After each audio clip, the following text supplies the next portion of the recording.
Je me souviens de ce soir-là comme si c'était hier. J'étais seul chez moi, un petit appartement en périphérie de la ville. J'avais mis de la musique, je préparais un repas, et puis des bruits, des voix étouffées. J'ai à peine eu le temps de me retourner qu'un coup violent à la tempe m'a plongé dans le noir. Ce que j'ai vu ensuite n'était pas l'obscurité, mais une clarté si intense qu'elle semblait vivante. Je flottais dans un espace sans mur, sans sol, baigné d'une lumière douce et dorée. Une paix absolue m'enveloppait. À ce moment précis, j'ai compris que j'avais changé de monde. Devant moi, un être lumineux est apparu, très grand mais profondément humain dans sa bienveillance.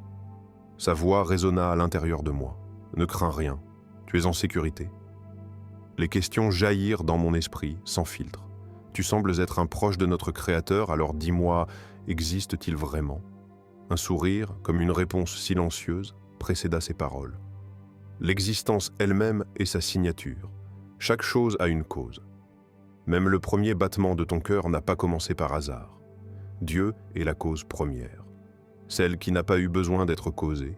Rien n'existe sans lui. Alors, l'espace autour de moi se transforma. Des images apparaissaient avec des galaxies naissantes, océans se formant, forêts luxuriantes, animaux d'une complexité inimaginable. « Regarde », poursuivit-il.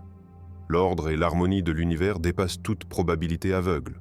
Le moindre battement d'aile, la moindre étoile, porte la trace d'un dessein intelligent. Le hasard seul ne t'aurait pas donné la pensée qui, en ce moment même, cherche à comprendre. » Je voulais en savoir davantage, mais pourquoi alors la relation entre Dieu et l'homme semble-t-elle si différente selon les époques? Un fleuve de vision se déploya. Je vis les premiers hommes lever les yeux vers le ciel avec un mélange de peur et de gratitude. Je vis les anciens prophètes, porteurs de messages de droiture. Je vis des temples, des guerres de religion, des mains tendues vers les pauvres, et aussi des visages fermés par l'orgueil. L'homme a grandi comme un enfant, me dit l'être.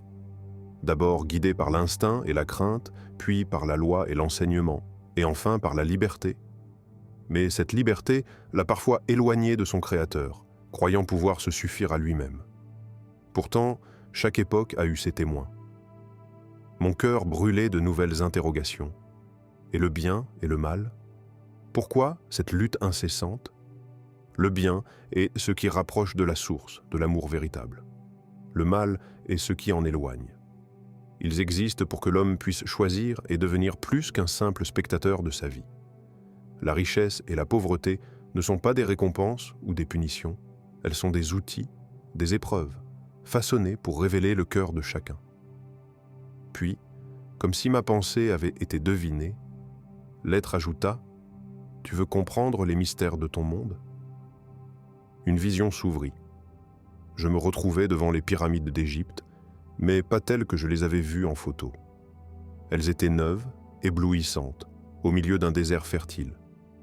J'aperçus des hommes et des femmes, mais aussi des connaissances oubliées, systèmes d'élévation ingénieux, une précision d'alignement avec les étoiles que même nos outils modernes auraient du mal à reproduire. Les pyramides ne sont pas seulement des tombeaux, dit-il. Elles sont des messages, des repères laissés pour que l'homme, des millénaires plus tard, se souvienne qu'il y a eu avant lui des peuples guidés par des savoirs qui venaient d'ailleurs. D'autres images défilèrent, cités englouties, continents disparus, visages d'hommes sages aux yeux brillants comme s'ils portaient la mémoire des étoiles. Il m'a ensuite montré comment les maladies démarrent à un niveau énergétique avant de devenir physiques. Si nous étions malades et si on choisissait d'aller vers la vie, la maladie allait disparaître de notre énergie et nos corps physiques allaient récupérer très rapidement. J'ai ensuite compris que lorsque les personnes ont des traitements médicaux pour les maladies, ceux-ci éliminent la maladie du corps uniquement, mais pas de l'énergie, donc la maladie revient. J'ai réalisé que si on tombait gravement malade, il était nécessaire d'avoir une énergie très saine. Ensuite, le corps physique allait très rapidement et définitivement se mettre au niveau de l'état énergétique. On m'a fait savoir que ceci est valable pour tout, pas seulement pour la maladie, l'état physique, l'état psychologique, etc. On m'a montré que tout ce qui se passe dans nos vies dépend de cette énergie qui nous environne, créée par nous. Rien n'est figé, nous créons notre environnement, notre état, en fonction de l'état de cette énergie. La clarté qui m'a été accordée par rapport à ce que nous obtenons, à ce que nous faisons, était phénoménale. Tout dépend de notre niveau énergétique. Il m'a précisé que les malades, par leur choix, étaient en mesure de changer le résultat de leurs examens médicaux. J'ai aussi compris que nous ne sommes pas venus sur cette terre pour souffrir.